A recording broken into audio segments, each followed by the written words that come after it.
कल शाम को जो भारत की कैबिनेट मंत्रिपरिषद का विस्तार हुआ उसमें 12 पुराने मंत्री बाहर को गए और 36 नए मंत्रियों का आगमन हुआ।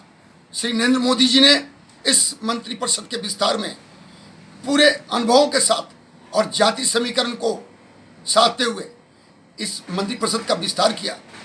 यह भी माना जा रहा है कि इसमें ब्यूरोक्रेट, टेक्नोक्रेट और अधिवक्ता और मिले जुले काबिल लोग भी इसमें आए हैं। ऐसा भी देखा गया है कि काफ़ी इसमें मंत्री जो हैं वो पहली बार सांसद का इन्होंने मौका लिया है। मैं मान के चलता हूँ कि जो औसतन 58 साल की उम्र युवा मंत्रिपरिषद का ज़्यादा से ज़्यादा इसमें चेहरा आया है, जो भारत के लिए, देश के व्यवस्था के लिए और विकास के लिए शायद बहुत ही अच्छा रहेगा। ये माना जा रहा है कि जो श्री नरेंद्र मोदी जी हैं उन मंत्रियों को बाहर का रास्ता दिखाया है जिनके report card up to the mark नहीं थे। ये बात बहुत अच्छी है कि अगर कोई काम करता है तो वो पुरस्कार के काबिल है, और अगर उनकी काम अपने standard up to the mark नहीं है तो उन्हें बाहर भी किया जा सकता है। ये एक नेताओं के लिए एक काइंड ऑफ फियर भी है, जो एक बहुत बड़ी और एक अच्छी बात है। मैं ये भी मानता हूँ कि कुछ ऐसे भी थे जिनको राज्य से कैबिनेट का मौका दिया गया, जैसे हमारे बिहार के आरा के श्री RK सिंह, वैसे ही अनुराग ठाकुर। लेकिन इसमें एक चीज़ हुआ, जो हमारे बिहार से जनता यूनाइटेड के 4 लोगों की उम्मीद थी, उसमें केवल एक श्री RCP सिंह जो कि इस्पात मंत्री बने हैं। हालांकि ये यूपी कैडर के IAS अफसर थे, वॉलंटियर रिटायरमेंट लेकर ये जनता यूनाइटेड में नीतीश बाबू के साथ शामिल हुए हैं। आज वो जनता यूनाइटेड के बड़े चेहरे हैं। ये भी माना जा रहा है कि जो RCP सिंह हैं वो पुराने अनुभवी हैं। ये 1996 के ज़माने में केंद्रीय मंत्री बेनी प्रसाद वर्मा के ये निजी सचिव होते थे, और 98 में जब नीतीश बाबू रेल मंत्री थे तो उनके विशेष सचिव होते थे।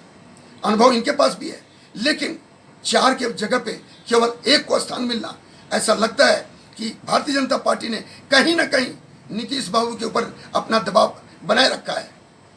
ये छोटे भाई और बड़े भाई की स्थिति जरूर सामने है, और यही शायद कारण हो सकता है कि जो नीतीश बाबू सभी को बधाइयाँ देते हैं, अभी तक RCP सिंह को, जो उनके खास लोग हैं, उनको बधाई नहीं दी है। मजाक तो ये भी हो रही है कि इनको बात करने का मौका दिया गया था भारतीय जनता पार्टी से, लेकिन बरतुहारी करते करते यही दूल्हा बन गए और ललन सिंह जैसे लोग मौके से चूक गए।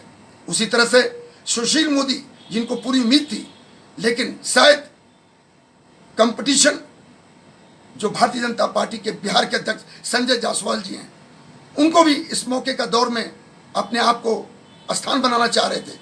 दोनों में से कोई नहीं बने, और बिहार के प्रभारी भूपेंद्र यादव जी, राज्यसभा के सदस्य, वो मंत्रिपरिषद में स्थान पा लिए। जो भी हो, देश के लिए ये यंग लोगों का चेहरा, व्यवस्था, विकास जरूर अच्छा हो, इसकी उम्मीद करते हैं। लेकिन राजनीति जरूर शुरू होगा। LJP के जो पशुपतिनाथ पारस बिहार से मौका लिया है, उसके विरुद्ध में हमारे चिराग पासवान कोर्ट में चले गए। ये मान के चलते हैं कि पारिवारिक लड़ाई व्यवस्था के बीच में और राजनीतिक समीकरणों में जरूर डिस्टर्ब करेगी। चिराग पासवान जी ने अभी एक बयान दिया है कि जनता यूनाइटेड के काफ़ी लोग हमारे साथ अप्रत्यक्ष रूप से बातचीत कर रहे हैं। उधर RJD उम्मीदों में बैठा है कि ऐसा नया माहौल बनेगा कि नई सरकार बिहार के अंदर बनेगी। बात तो साफ है कि राजनीति में कोई किसी का नहीं होता, ये तो साफ है। लेकिन कहीं ऐसा तो नहीं कि अप्रत्यक्ष रूप से कुछ न कुछ राजनीति बिहार के अंदर भी करवट लेगी, और इसमें कोई शक भी नहीं है, क्योंकि चारों तरफ से सत्ता के दौर में सभी पार्टियां मुस्तैद हैं।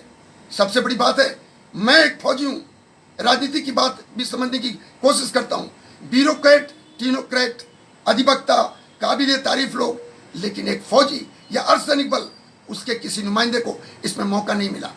एक जनरल BK सिंह के बाद BJP में लगता है कि सूना सा हालात है।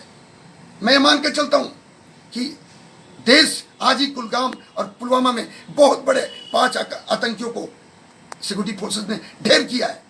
पूरी देश आंतरिक सुरक्षा के माहौल में चपेट में है, लेकिन मौका अगर मिले तो इनको भी मौका देना चाहिए, जिससे ये अपने प्रशासनिक अनुभव और सख्त और सतर्क जीवन और जज्बा को मिला के ये भी देश के विकास में साथ दे सके, ऐसा मैं सोचता हूँ।